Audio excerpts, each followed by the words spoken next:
Chapter 45. Obstacle. Wes. Maybe I didn't fuck everything up. Every opportunity I get, I look over at her in the audience. She's with her friends, cheering and smiling.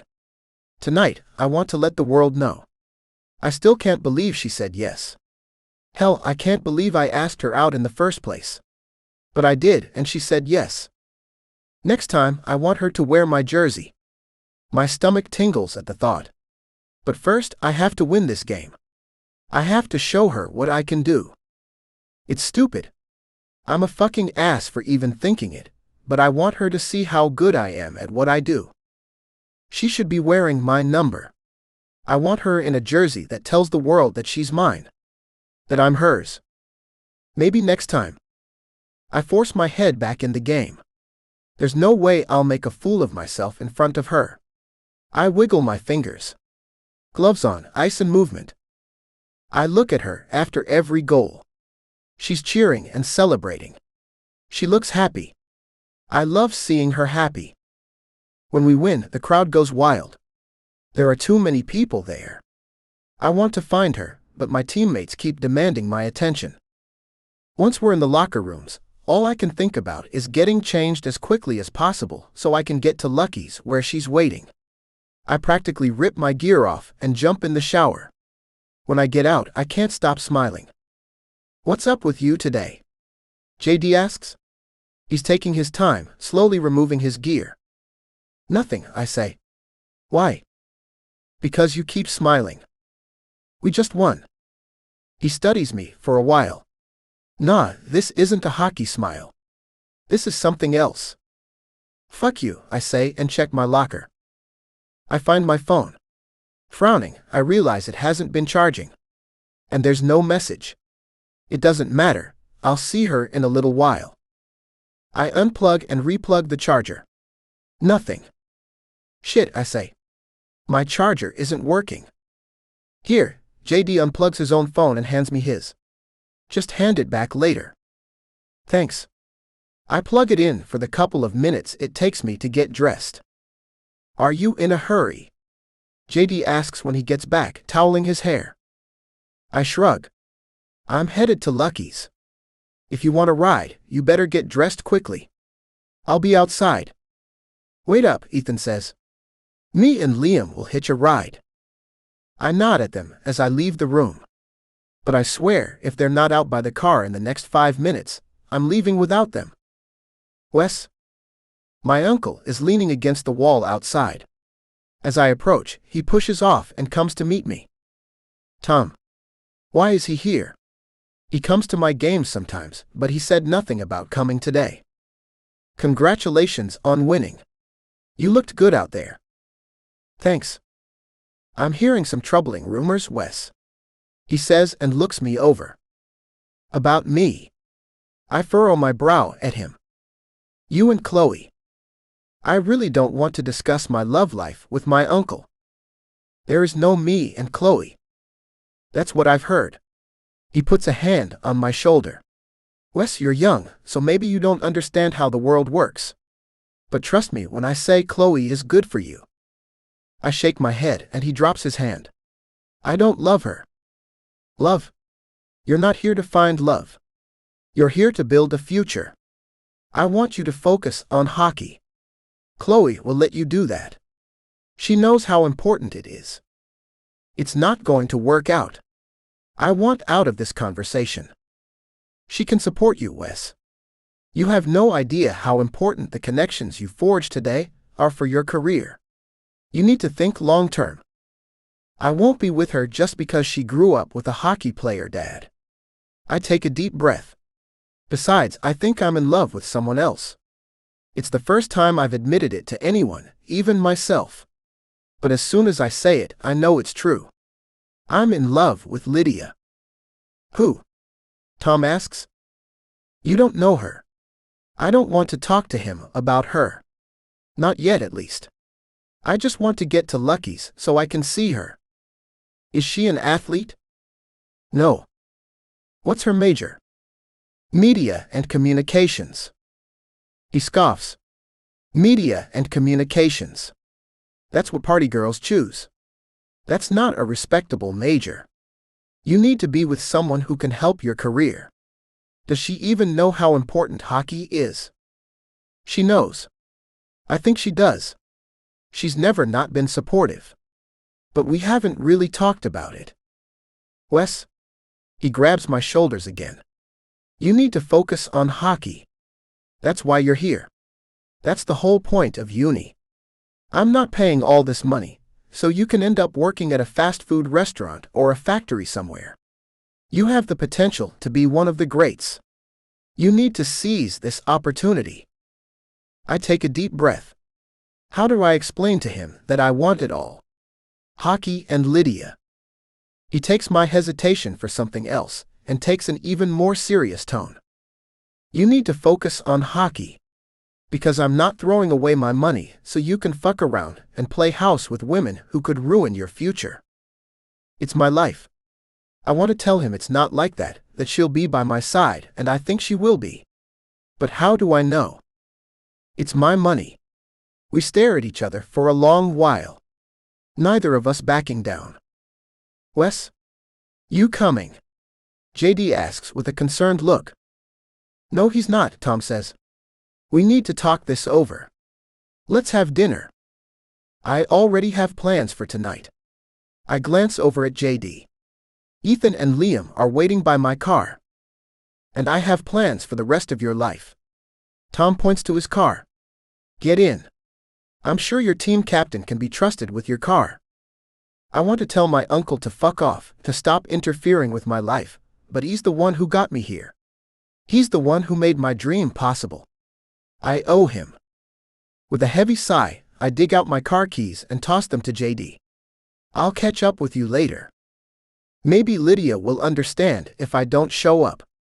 I grab my phone as we head to his car and send her a quick text, letting her know that something's come up and I'll be late. I'll explain it all later. Surely she'll understand. Chapter 46. Twists and Turns. Lydia. You want another? Prez asks and gets up. I shake my head and take a sip from the beer in front of me. My eyes are practically glued to the door, and every time it opens, my stomach twists. We arrived way before the hockey players and grabbed one of the good tables. There's already a lot of people there. Most of them have the team colors on and are celebrating. I bring out my phone and see I have a text from Wes. My heart drops as I read it. It's short and to the point. He'll be late. Did he change his mind? Maybe the idea of dating me was more appealing than actually dating me. I shake off my negative thoughts. No. Maybe he's just late. If he had to deal with something, then he might not have had time to give a full explanation. The door opens, and a bunch of the hockey players come in. The bar cheers and they all beam at the surrounding people. It's not him, Prez says and sits back down next to me with a fresh drink.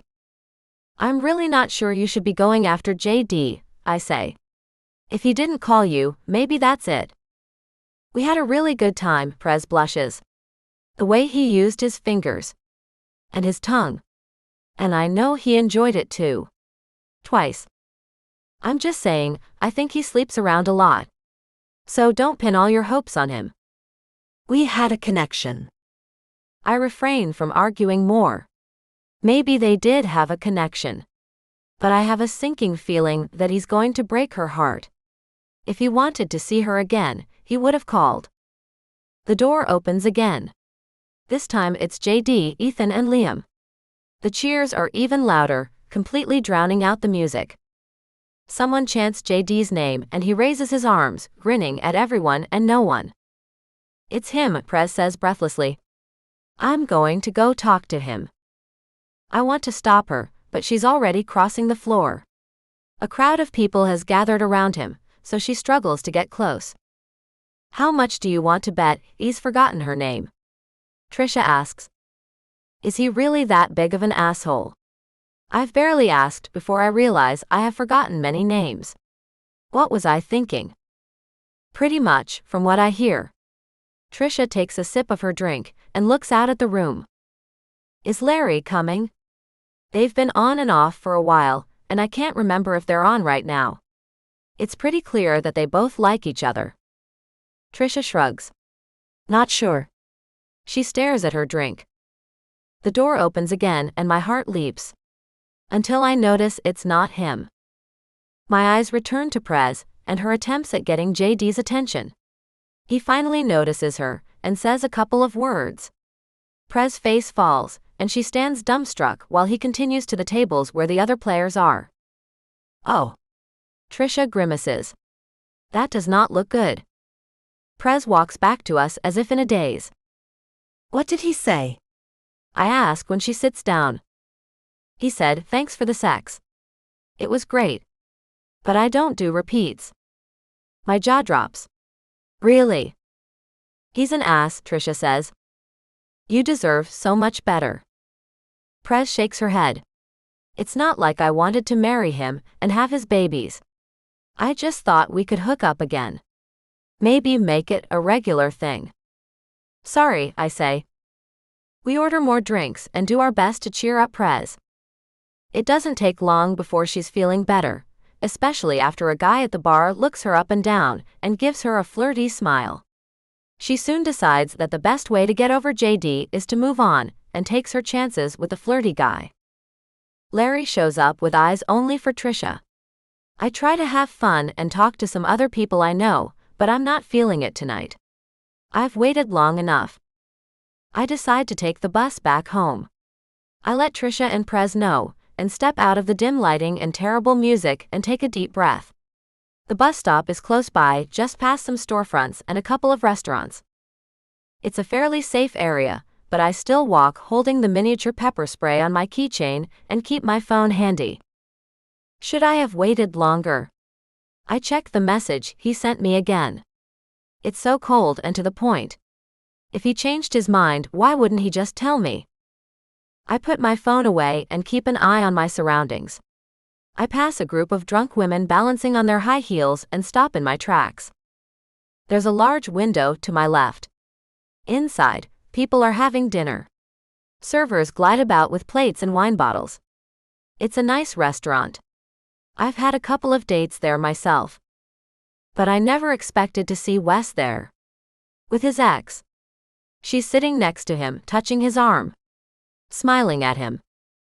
A man is with them. He raises a glass to the both of them. Wes takes his glass and lifts it. Chloe clinks the man's glass and then Wes. When I was a cheerleader, I would fall sometimes. Once I hit the mat and all the air was forced out of my lungs. That's how it feels. Like someone punched all the air out of my lungs. He's having dinner with his ex. That's why he couldn't make it to our date. I slowly start shaking my head. How could I, even for a moment, have thought I would be good enough for him? That he would want me? I must be delusional. A tear forms and I blink rapidly to get rid of it. Inside the restaurant, Chloe laughs at something the man says and puts her arm around Wes' biceps. She holds him close. He looks up at her, and then his gaze continues until it meets mine. I see the very moment when he realizes he fucked up. His face drains of color and his mouth falls open. I'm not going to cry. Not in front of him. He's not making any move to get away from Chloe. I guess I have my answer. All the answers to all the questions I was too scared to ask. His mouth moves and for a brief heartbeat, I imagine him saying my name. I blink and my feet are moving. God, I was so stupid. I was an idiot for thinking he might choose me. Why would he? My feet are moving of their own accord, and when I see the bus approaching, I speed up and make it just in time. That's why he canceled on me. To meet up with her. Pain sears me from the inside, and I let out a whimper that has a woman in a purple wig glancing over. I put a hand over my mouth and the tears fall. It's hard to breathe. Maybe it was all in my head. He never said this was a date. It's possible that he just wanted to hook up tonight. I look out the window without seeing. Did I really make up a whole scenario where he would want to date me? I need to face facts. I was someone for him to sleep with. A distraction until he got back together with his ex. My phone buzzes. It's from him. I'm sorry I couldn't make it to Lucky's. My uncle showed up and insisted we have dinner. I stare at it. His uncle. And his ex. I want to yell at him. Curse at him. I want to tell him to fuck off. Instead, I stare at the phone. Waiting. Wondering if he's going to come up with more excuses. If he's going to say anything about his ex. 5 minutes go by. 10. I get off at my stop and head inside. It's been 15 minutes when I stand in my bedroom, and he's given me nothing more. Not a single word about his ex. I laugh a sad, almost hysterical laugh. He's not even going to try to defend himself. Because it doesn't matter. Because I'm nothing. I block him. It's not like I lost something. Not really. There was never anything there. So why do I feel so hollow and full of pain? I cry until I fall asleep. Something I've done way too many times in the last year. I have a fitful sleep and wake up with dark circles under my eyes and feeling like crap. The next morning, I lie in bed wondering why I always end up like this. Alone. I shift on my side and stare out over my room with unseeing eyes. Is it me? I knew from the moment I saw him that he was an asshole. I should have known he would fuck me over. And maybe part of me did. Because why would anyone respect the mess I've become? I'm barely hanging on at uni. Ellie is keeping me alive more than I am. Ellie. She never left me. I almost wish she was here so I could crawl into her bed like I did when we were kids. She would read to me and I would fall asleep. Or I would tell her about my friends, and later boyfriends and parties I went to. Sometimes we would talk for hours. I miss that. Ellie is one of the best people I know. She's smart, driven, and just a good person. And she still loves me. I turn on my back and stare at the ceiling. She never stopped loving me. Because she's my sister and she has to, part of me says. Because you're worthy, a much smaller part pipes up. I've fucked a lot of things up in my life. But maybe I'm still a decent person. And maybe I still want to be loved. I can love. And I can be loved. Because I'm worthy. And if Wes can't see that, then maybe that's his problem. I sit up and throw back the blanket. He's an asshole. Maybe he's the one who's not good enough for me. Because I could still be someone. Do something. Whatever I fucked up last year, I can fix. I will fix it. I reflect on all the things I've done, all the men I slept with, the classes I failed. I was a shitty person. Still am probably. But that doesn't mean I have to put up with shitty treatment. I can be better.